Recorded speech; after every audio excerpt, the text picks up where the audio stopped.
ارشاد فرما رہے ہیں من عظم صغار المصائب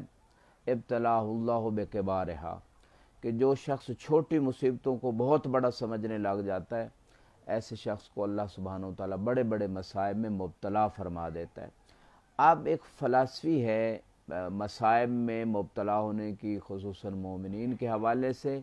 اس فلسفے میں اگر ہم اختصار سے بات کریں تو خدا ایک تو بندوں کو آزمائش میں اس لیے ڈالتا ہے کہ ان کا ایمان اور عمل مزید خالص ہو جائے۔ جیسے سونے کو پرکھنے کے لیے آگ میں ڈالا جاتا ہے، مومن کو پرکھنے کے لیے مصائب میں کہ ایمان کس مرحلے میں ہے۔ اور دوسری ریزن اور فلسفہ مصائب کا یہ بھی ہے کہ انسان کے درجات کی بلندی پروردگار چاہتا ہے۔ تیسری ریزن جو روایات میں بیان ہوئی ہے فلسفی، وہ انسان کے گناہوں کی بخشش مصائب کے ذریعے سے ہوتی ہے، اور اسی طرح انسان جو ہے خدا سے کنیکٹ ہوتا ہے، خدا سے رابطہ بڑھتا ہے، اس کا دنیا اور دنیاوی فانی چیزوں سے اس کا کنیکشن ضعیف ہوتا ہے یا اس کا تعلق ٹوٹتا ہے۔ تو یہ سارے فلسفے کچھ روایات میں عرض کر دیتا ہوں۔ یہاں پہ جو مصائب کے حوالے سے وارد ہوئی ہیں، چھوٹے چھوٹے مصائب کو چھپانا بھی چاہیے، ظاہر نہیں کرنا چاہیے، مستحب ہے، اس سے انسان کو اجر زیادہ ملتا ہے، قرب خدا نصیب ہوتا ہے، اور چھوٹے مصائب کو بڑا نہیں سمجھنا چاہیے۔ بلکہ بعض روایت میں ہے کہ مومن جو ہے وہ مصیبت کو نعمت سمجھتا ہے جب ایمان کامل ہو جاتا ہے۔ بہار الانوار میں رسول اسلام سے روایت ہے 67 نمبر جلد میں، لا حاجت للہ فی من لیس فی مال ہی و بدن ہی نصیب، کہ اللہ سبحانہ و تعالیٰ جس شخص کے مال اور اس کے جسم میں مبتلا ہونے کے ذریعے سے کوئی حصہ نہ ہو، خدا کو ایسے شخص کی کوئی حاجت نہیں۔ لولا ثلاثہ فی ابن آدم ما تعطا راسہ شیئن، کہ اگر تین چیزیں بندے میں نہ ہوتی اولاد آدم میں تو یہ اپنا سر کبھی بھی نہ جھکاتا خدا کی تبنطاعت کے سامنے۔ مرض ہے، موت ہے، اور فقر ہے۔ اس کے بعد جو ہے امام علی علیہ السلام غرر الحکم ارشاد فرماتے ہیں اذا رأیت اللہ سبحانہ یتابع علیک البلا فقد ایقظک، اگر آپ دیکھیں کہ اللہ سبحانہ وتعالیٰ آپ پہ بار بار مصیبتیں نازل کر رہے ہیں تو خدا آپ کو متنبہ کرنا چاہتا ہے، غفلت سے نکالنا چاہتا ہے۔ وَإِذَا رَأَيْتَ اللہ سبحانہ یتابع علیک النعم مع المعاصی فَهُوَ اسْتِدْرَاجٌ لَکَ، اگر آپ دیکھیں کہ اللہ سبحانہ وتعالیٰ آپ پہ بار بار نعمتیں نازل کر رہا ہے، اضافہ کر رہا ہے، اور آپ معصیت اور گناہ میں مبتلا ہیں، تو یہ خدا استدراج کر رہا ہے تیرے لیے، یعنی کبھی بھی خدا کی گرفت میں آپ آ سکتے ہو۔ اور اس کے بعد جو ہے امام علیہ السلام جو ہے فرماتے ہیں، صادق علیہ السلام کافی کی جلد نمبر 2 صفحہ 252 پہ، ان اشد الناس بلان الانبیاء ثم الذین یلونہم ثم الامثل فالامثل، سب سے زیادہ سخت امتحان انبیاء کا ہوتا ہے، اس کے بعد جو ان کے اوصیاء ہیں، اور پھر جو جیسی کی کردار اور سیرت رکھتے ہوں گے کمال با کمال، ویسا ان کا امتحان اور ابتلا اور امتحان ہوگا۔ اس کے بعد جو ہے امام علیہ السلام ارشاد فرماتے ہیں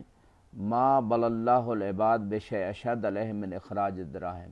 سب سے بڑا امتحان جو بندوں سے سخت ترین امتحان اللہ نے لیا ہے وہ درہم کا نکالنا، یعنی مال کا خرچ کرنا خدا کے راستے میں، یہ سب سے بڑا امتحان ہے بندوں کا۔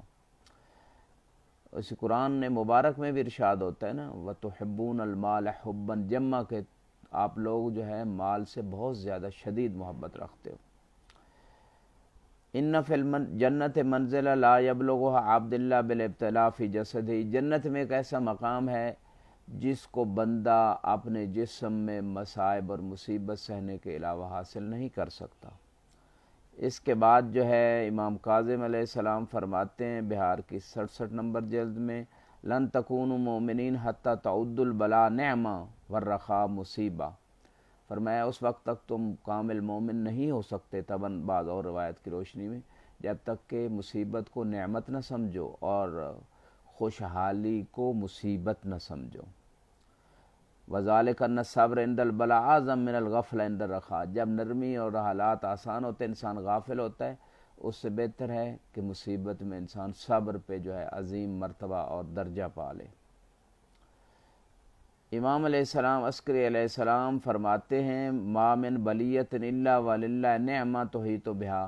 جو بھی بلا اور مصیبت آتی ہے اس کے ساتھ ساتھ اللہ کی طرف سے جو ہے وہ نعمت بھی آتی ہے، لہٰذا مصیبتیں دنیا میں بھی نعمت کا ذریعہ ہیں اور آخرت میں بھی نعمت کا ذریعہ ہے۔ آتے ہیں اپنے تیسرے مرحلے کی طرف، تفسیر قرآن، سورہ بقرہ۔ یخادعون اللہ والذین آمنوا وما یخدعون الا انفسهم وما یشعرون، کہ اللہ کو دھوکہ دیتے ہیں، مومنوں کو دھوکہ دیتے ہیں، یہ فقط اپنے آپ کو دھوکہ دے رہے ہیں لیکن ان کو شعور نہیں ہے۔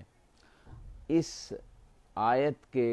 ضمن میں تفسیر امام عسکری علیہ السلام کا خلاصہ یہ ہے کہ اللہ سبحانہ وتعالی نے جو سابقہ آیت اور اس آیت کے ضمن میں جو خلاصہ کلام ہے کہ اللہ سبحانہ وتعالی نے اپنے نبی کو بتا دیا کہ کچھ لوگ جنہوں نے غدیر پہ بیعت کی ہے مولا علی علیہ السلام کی، وہ دل میں یہ بات چھپائے ہوئے ہیں کہ رسول کے بعد ہم علی کو جو ہے مقام خلافت پہ نہیں بیٹھنے دیں گے، اور اس پہ انہوں نے اپنا پختہ عزم و ارادہ کر لیا ہے۔ لہذا رسول اسلام ان کو بلاتے ہیں، ایسے لوگوں کو کہ جن کی میٹنگ ہوئی اور ان کو متنبع کیا، تو وہ ایک ایک شخص قسم اٹھا کے کہتا ہے رسول اسلام کے سامنے کہ ایسی بات نہیں ہے۔ میں وہ روایت میں آپ کے سامنے پڑھ دیتا ہوں اختصار کے ساتھ، اور یہ بھی روایت امام موسیٰ کاظم علیہ السلام سے جا کے سلسلہ وہاں تک ملتا ہے، اور اس میں آپ ارشاد فرماتے ہیں کہ رسول اسلام نے جب بلایا ایسے لوگوں کو کہ جنہوں نے پلاننگ کی تھی علی کی بیعت توڑنے کی، تو اس میں سے سب سے پہلے نے کہا یا رسول اللہ واللہ ما اعتددت بشیء کا اعتدادی بہذا البیع، کہ میرے پاس تو یہ بیعت غدیر ہی سب سے بڑا سرمایہ ہے۔ وَلَقَدْ رَجَوْتُ أَنْ يَفْسَحَ اللَّهُ بِهَا لِي فِي قُصُورِ الْجَنَّاتِ، اسی بیعت کے ذریعے تو خدا سے میں یہ امید کرتا ہوں کہ مجھے جنت میں بڑے بڑے محل دے گا۔ وَيَجْعَلَنِي فِيهَا مِنْ أَفْضَلِ النُّزَّالِ وَالسُّكَانِ، اسی بیعت کے ذریعے سے مجھے فضیلت ملے گی جنت میں۔ دوسرے نے کہا مجھے اپنے ماں باپ میرے آپ پہ قربان ہے اللہ کے رسول، ما وثقت بدخول الجنہ والنجات من النار الا بهذا البیع، کہ جہنم سے چھٹکارا اور جنت میں دخول کا جو میرے پاس سب سے موثوق ترین چیز ہے وہ یہی بیعت غدیر تو ہے۔ واللہ ما یسرنی، یہ ساری باتیں کرتے کرتے کہ اگر عرش سرا اور سریا کے درمیان جو ہے یہ جواہر سے پر بھی ہو عرش تک، تو وہ میں اس کو نہیں لوں گا، لیکن یہ بیعت جو ہے نا اس کو کبھی نہیں توڑوں گا۔ یہ بات کی۔ تیسرے نے کہا یا رسول اللہ لقد صرت من الفرح بهذا البیع والسرور والفصح من الاعمال فی رضوان اللہ تعالی، مجھے تو بڑی خوشی ہے اس بیعت غدیر کی، اور مجھے یقین ہے کہ اگر تمام اہل زمین کے گناہ جو ہیں وہ میرے اوپر ہوں تو اس بیعت کی برکت سے وہ ختم ہو جائیں گے۔ اور اس بات پہ اس نے قسم اٹھائی، اور اس تیسرے نے لعنت بھی کی کہ جس نے یہ رسول اسلام تک یہ بات کی ہے، پہنچائی ہے کہ ہماری کوئی ایسی میٹنگ ہے، ہم کو ایسا پلان رکھتے ہیں کہ اس بیعت کو توڑیں گے۔ اور اسی طرح باقی جو لوگ تھے انہوں نے بھی اسی طرح کے عذر پیش کیے جن کو رسول اسلام نے بلایا کہ آپ لوگ بیعت توڑنے کے منصوبے بنا رہے ہو۔ تو اللہ سبحانہ وتعالی نے جب یہ ان لوگوں نے یہ ساری باتیں کی تو اللہ نے یہ آیت نازل کر دی یخادعون اللہ، یعنی یہ اللہ کو دھوکہ دے رہے ہیں، یہ جو قسمیں اٹھا کے یہ باتیں کر کے خدا کو دھوکہ دے رہے ہیں۔ والذین آمنوا، اور یہ مومنوں کو دھوکہ دے رہے ہیں۔ امام فرماتے ہیں یہاں مومنوں سے مراد سیدہم و فاضلہم علی ابن ابی طالب علیہ السلام، یہ اللہ کو بھی دھوکہ دے رہے ہیں یہ ساری پلانیں کر کے، اور علی کو بھی دھوکہ دے رہے ہیں۔ ثم قال وما یخدعون الا انفسهم، یہ فی الواقع اللہ اور رسول اور علی کو کیا دھوکہ دیں گے، یہ تو اپنے آپ کو دھوکہ دے رہے ہیں۔ بہلے فإن اللہ غنی عن نصرتہم، اللہ تعالیٰ ان کی نصرت اور مدد سے غنی ہے، محتاج نہیں ہے ان کی مدد کا۔ ولولا امہالہم لما قدر ولا شیء، اگر مہلت دینا درکار نہ ہوتی تو یہ کسی بات پہ قدرت نہیں رکھ سکتے تھے۔ وما یشعرون، اور ان کو اس بات کا شعور نہیں ہے۔ وان اللہ یطلع نبیہ علی نفاقہم ویأمرہ بلعنہم فی لعنت الظالمین، بلے وذالک اللہ لا یفارقہم فی الدنیا، اللہ تعالیٰ نے اپنے نبی کو خبر دے دی، اور اسی طرح خدا کی طرف سے یہ دنیا میں بھی لعنت ان پہ رہے گی۔ یلعنہم خیار و عباد اللہ، اسی طرح دنیا میں ان پہ اللہ کے نیک بندے لعنت کریں گے. وفی الآخرہ یبتلون بشدائد عذاب اللہ، بعض روایت میں بے اشد العذاب من اللہ، یعنی بعض نسخوں میں یوں ہے کہ روز قیامت جو ہے یہ اللہ کی طرف سے شدید عذاب میں مبتلا ہوں گے اور دنیا میں اللہ کے نیک بندوں کی لعنت کے مستحق ہوں گے. وآخر دعوانا ان الحمد للہ رب العالمین. پروردگار سے دعا ہے کہ ہمیں بیعت غدیر سے ہمیشہ وفا کرنے کی توفیق دے، ہمیں ہماری نسلوں کو، تمام مسلمانوں کو، سنی شیعہ مسلمانوں کو مل کے حقیقی اسلام سمجھنے، دلیل کے ساتھ اور اس پہ عمل کرنے کی توفیق دے. پروردگار ہمارے اعمال کو قبول فرمانا، ہمارا خاتمہ بالخیر فرمانا، محمد و آل محمد کی سیرت پہ چلنے کی توفیق عطا فرمانا، قرآن فہمی اور اس پہ عمل کرنے کی توفیق عطا فرما. ہمارے امام کو ظہور فرما پروردگار، بحق محمد و آل محمد ہم سب کو ہمیشہ حج و زیارات نصیب فرما، سب کے رزق حلال میں وسعت عطا فرما.